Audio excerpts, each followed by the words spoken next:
Hello medicos, welcome to the Mandwits. My name is Anuj. तो आज थोड़ा फार्मा सब्जेक्ट के बारे में डिस्कस कर लेते हैं। लोगों को थोड़ी दिक्कत होती है अगर ड्रग को याद करने में, तो इसको आज समझते हैं कि फार्मा को आपको पढ़ना कैसे, याद कैसे करना है और यूनिवर्सिटी एग्ज़ाम में क्या इंपॉर्टेंट होता है आपका फार्मा का। तो चलिए देखते हैं। सबसे पहले तो आपको क्या करना है कि आपको डायरेक्ट जब ड्रग रटने की बात आए तो बिल्कुल नहीं करना है। आपको ड्रग सीधा रटने की कोशिश नहीं करनी है। जैसे मैं आपको बताऊं कि इस साल यूनिवर्सिटी में आपका हाइपरटेंशन आया था, एंटी हाइपरटेंसिव ड्रग पूछा था। तो अगर मैं आपको बोलूं कि आप ये चार्ट याद कर लीजिए जल्दी से, क्योंकि ये क्वेश्चन पेपर आया था तो आपका इंपॉर्टेंट में हो गया। अगर आप डायरेक्ट याद करने के लिए बैठोगे इसको तो समझ में आएगा कि इतना बड़ा चार्ट तो आपको याद होने से रहा एक बार में, तो और इतनी सारी ड्रग है इसमें, तो आप मतलब याद कर भी लोगे तो आप 2-3 दिन में भूल जाओगे। तो आप डायरेक्ट ड्रग पर याद करने जाओगे तो आप मतलब कन्फ्यूजन होगा ही। अगर आप एक चैप्टर पढ़ोगे तो आप बोलोगे कि हाँ याद होगा, ऐसे ही अगर 3-4 चैप्टर पढ़ लोगे तो थोड़ा दिक्कत तो आएगी। तो सबसे पहले क्या करना है आपको, मतलब टॉपिक को समझना है कि बोलना क्या चाह रहा है। जैसे मैं हाइपरटेंशन की बात बोल रहा हूँ तो पहले आपको मतलब समझ में आना चाहिए कि हाइपरटेंशन होता क्या है। तो जैसे ये ब्लड वेजल है, ब्लड वेजल में ये जो ब्लड घूम रहा होता है, तो ये जो ब्लड वेजल पे जो प्रेशर लगाता है उसको ब्लड प्रेशर बोलते हैं। और ये ब्लड प्रेशर को ही क्या बोलते हैं, अगर ये कम ज़्यादा होता है तो, अगर ज़्यादा होता है तो हाइपरटेंशन बोल देते हैं और कम होता है तो हाइपोटेंशन बोल देते हैं। तो इसमें क्या होता है, मतलब इसी को रोकने के लिए इतनी सारी ड्रग हैं। तो जो नॉर्मल फिजियोलॉजी को अपन अल्टर करते हैं ना, उसके हिसाब से ड्रग दी जाती है। मतलब जैसे हाइपरटेंशन क्या है, मतलब ब्लड में जो ब्लड वेजल में क्या होता है, वैसोकंस्ट्रिक्शन होता है, ठीक है। अब उस वैसोकंस्ट्रिक्शन को कैसे कैसे कम कर सकते हैं उस हिसाब से ये ड्रग है। जैसे आपने फिजियोलॉजी में पढ़ा होगा, राज सिस्टम पढ़ा होगा। राज सिस्टम में मेनली क्या होता है, वैसोकंस्ट्रिक्शन कराता है हर जगह, ब्लड वेजल का वगैरह।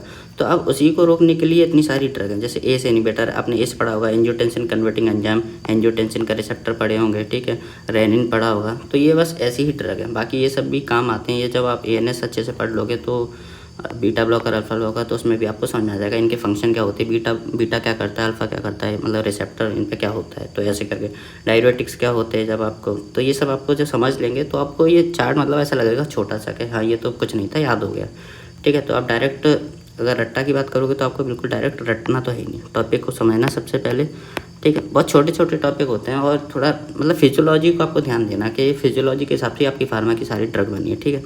उसके बाद क्या करना है आपको, रिवीजन। ये सबसे इम्पोर्टेंट है फार्मा में। फार्मा आपको जल्दी याद हो जाएगी लेकिन सबसे जल्दी बोलेगी भी फार्मा ही। तो आपको क्या करना है, रिवीजन करना है, फ्रीक्वेंट रिवीजन करने हैं। एक काम कर सकते हो आप, हर संडे को आप अपनी चीज़ें रिवाइज करते हैं। आप जो भी चैप्टर पढ़ें उसको रिवाइज करें हर संडे को, ठीक है। अगर आप 1-2 चैप्टर पढ़े होंगे अगर फार्मा का तो आपको ईजी लगेगा, लेकिन आप बहुत सारे चैप्टर पढ़ लोगे तो इतनी कन्फ्यूजन होगी ना, तो आपको एक ड्रग भी याद नहीं आएगी ढंग से कि ये ड्रग किस में थी, क्यों देते हैं, क्या करती है, एडीआर यूजेस कुछ भी याद नहीं आता है। तो थोड़ा रिवीजन करना है आपको, हर चीज़ का रिवीजन इसमें बहुत ज़रूरी फार्मा है। फिर क्या कर सकते हैं आप, अपने यूज़फुल के लिए चार्ट्स बना सकते हैं, ठीक है।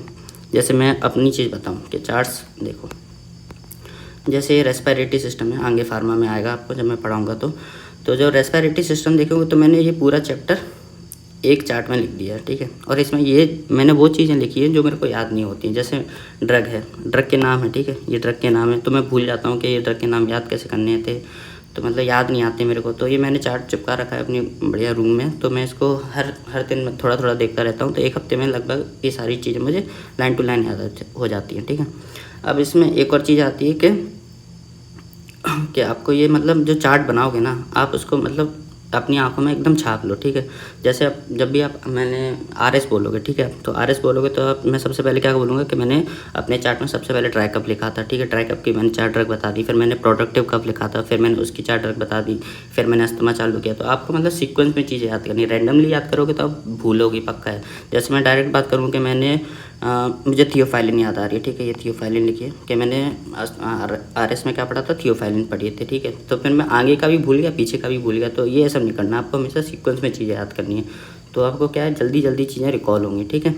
फिर और क्या कर सकते हैं, ट्रिक, मतलब ये क्या है, निमोनिक। तो बहुत सारी ड्रग हैं उनके एडीआर होते हैं, मतलब एडवर्स इफेक्ट होते हैं, तो उनको ट्रिक से जनरली लोग याद करते हैं, ठीक है। तो ट्रिक ऐसी बनाना है जो आपको याद रहे, मतलब ऐसे फालतू के निमोनिक नहीं बनाने जो आप निमोनिक ही भूल जाओ, ठीक है।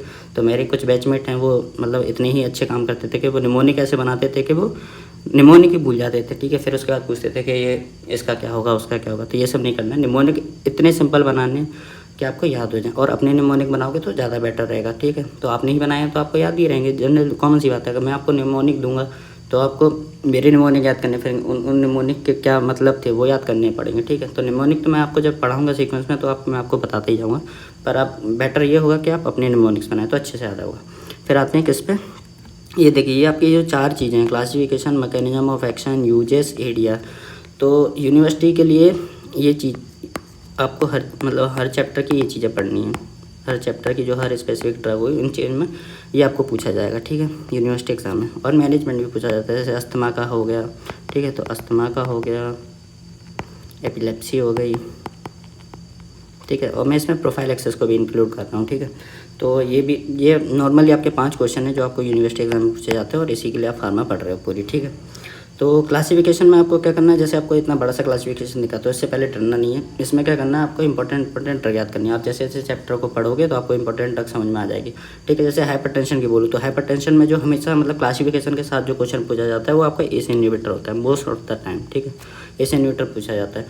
तो देखिए अगर इसमें बात करें कितनी ड्रग लिखी हैं, 1 2 3 4 5 6 7 8 ड्रग लिखी है। तो अब मैं अगर कोई बोले 8 ड्रग याद कर लो तो आप बोलना क्यों याद करनी है 8 ड्रग, 8 ड्रग से कोई मतलब नहीं, ठीक है। आप बढ़िया 4 ड्रग याद कर लीजिए, इजी, ठीक है। 4 ड्रग में क्यों बोल रहा हूँ, क्योंकि अगर MCQ की बात करें तो उसमें भी आपको 4 ही ऑप्शन होंगे। और किसी वेरी शॉर्ट आंसर्स की बात करूँ तो उसमें भी आपको लगभग 4 ही ड्रग पूछता है मैक्सिमम, ठीक है। नॉर्मली तो 2 ही पूछते हैं, अगर कोई इंपॉर्टेंट ड्रग है तो 2 ही पूछते हैं। जनरली आपको नॉर्मली क्वेश्चन मिलेंगे वो 4 पूछेंगे, ठीक है। तो आप जनरली 4 ही ड्रग याद करिए हर जब भी क्लास में कोई बड़ा सा क्लासिफिकेशन दिखे तो उसमें हमेशा 4 ही ड्रग याद करिए। ज़्यादा ड्रग के पीछे भागोगे तो कन्फ्यूजन होगी, भूल भी जाओगे, ठीक है। बाकी सब तो आपको सिंपल मिलेगी, जैसे हाई सीलिंग ड्रग है आपकी फ्यूरोसिमाइड, ठीक है। तो एक ड्रग तो आपको नॉर्मली याद भी हो जाएगी अगर बार रिपीट करोगे, रिविजन करोगे तो, ठीक है। और आते हैं तो और क्या है, यूजेस मैकेनिज्म ऑफ एक्शन। तो आपको हर ड्रग का क्या करना है, मैकेनिज्म ऑफ एक्शन याद करना है। तो आपको मैकेनिज्म ऑफ एक्शन जब आप रिकॉल करोगे तो आपको ड्रग तुरंत रिकॉल हो जाएगी, ठीक है। फिर आते हैं यूजेस। तो ड्रग के यूजेस पूछे जाते हैं। तो जब आप ड्रग पढ़ते हो, ठीक है, किसी चैप्टर की ड्रग पढ़ते हो तो उससे रिलेटेड आपको यूजेस पहले ही समझ में आ जाएंगे, ठीक है। जैसे मैंने आपको कोलिनर्जिक सिस्टम पढ़ाया था, तो आप जब पैरासिम्पैथेटिक के फंक्शन देखे होगे तो आपको अब ईजी याद करने में बहुत ईजी पड़ेगा और रिकॉल जल्दी होगा, ठीक है। तो थोड़ा समझ के पढ़ेंगे तो ज़्यादा बेनिफिट होगा, ठीक है। उसके बाद ADR होते हैं। ADR मोस्ट कॉमन चीज़ होती है क्या, फार्मा में, ठीक है। आप कोई भी क्वेश्चन पूछ लें यूनिवर्सिटी में, आपको उसके ADR तो आपको लिखने ही लिखेंगे, ठीक है। इतनी इंपॉर्टेंट चीज़ है ADR, ठीक है। हर ड्रग के स्पेसिफिक ADR होते हैं, कुछ के तो नॉर्मल होते हैं, जैसे नोजिया वॉमिटिंग तो हर स्टूडेंट लिखता है, ठीक है। नोजिया वॉमिटिंग नहीं पूछा जाए तब भी लिखना होता है नोजिया वॉमिटिंग, तो ये नॉर्मल सी ADR है, ठीक है। तो और क्या आ गया, आपका मैनेजमेंट हो गया तो आपको ये भी लिखना है, ठीक है। तो इतनी सी चीज़ होती है फार्मा में, ठीक है। रट्टाफिकेशन आपको नहीं करना, पहले चीज़ों को समझना है और बहुत इजी है, ठीक है। अगर फार्मा को अगर देखा जाए तो बहुत इजी है समझने के लिए, बस जब याद करने बैठ जाते हैं तो थोड़ा मुश्किल होता है और भूलने की इसमें बहुत जल्दी भूलते हैं आप, ऐसा समझ लो, ठीक है। तो इसमें क्या करना है आपको, मोस्ट इंपॉर्टेंट क्या है आपके लिए, एक तो रिवीजन आपको फ्रीक्वेंटली करना है। आप अपने चार्ट्स बना सकते हैं बेटर। और ये जो आपकी यूनिवर्सिटी की चीज़ें हैं, क्लासिफिकेशन, मैकेनिज्म ऑफ एक्शन, ये तो मैं आपको करा ही दूंगा। तो आपको क्या बस मैडवीड को सब्सक्राइब करना है और चीज़ों को देखनी है, ठीक है। मैं हर जो भी यूनिवर्सिटी के आपके इंपॉर्टेंट टॉपिक है मैं आपके सारे कवर कराऊंगा, तो जिससे और मैं प्रोवाइड भी कराऊंगा चीज़ों को, हैंड रिटन नोट्स भी दूंगा जिससे आपको ईजी पड़े, ठीक है। पर इसका मतलब ये नहीं है कि आप यूनिवर्सिटी से 1-2 दिन पहले पढ़ने बैठें, ये सब बिल्कुल मत करना। आपको क्या करना है, चीज़ों को पढ़ते जाना है और चीज़ों को समझते जाना है, ठीक है। तो आपको ईजी पड़ेगा। तो आई होप आपको अच्छा समझ में आ गया होगा कि फार्मा को आपको पढ़ना कैसे, ठीक है। फार्मा एक ईजी सब्जेक्ट अगर देखा जाए तो, ठीक है। बाकी पैथोलॉजी तो बहुत वास्ट सब्जेक्ट है। माइक्रो तो मुझे समझ में नहीं आई, पता है। तो जैसे तैसे हो गया माइक्रो का पेपर। तो मैं आपको फार्मा पढ़ाऊँगा, पैथो पढ़ाऊँगा, आपको दोनों सब्जेक्ट अच्छे से समझाऊँगा। जो भी आपकी यूनिवर्सिटी के इंपॉर्टेंट क्वेश्चन है वो भी आपको कवर कराऊँगा। तो बस आपको अच्छे से वीडियो को देखना है और चीज़ों को याद करने की कोशिश करनी है और आपको हैंड रिटन नोट्स में प्रोवाइड करा दूँगा। तो आई होप आपको समझ में आ गया होगा फार्मा कैसे पढ़नी है। तो all the best, thank you so much.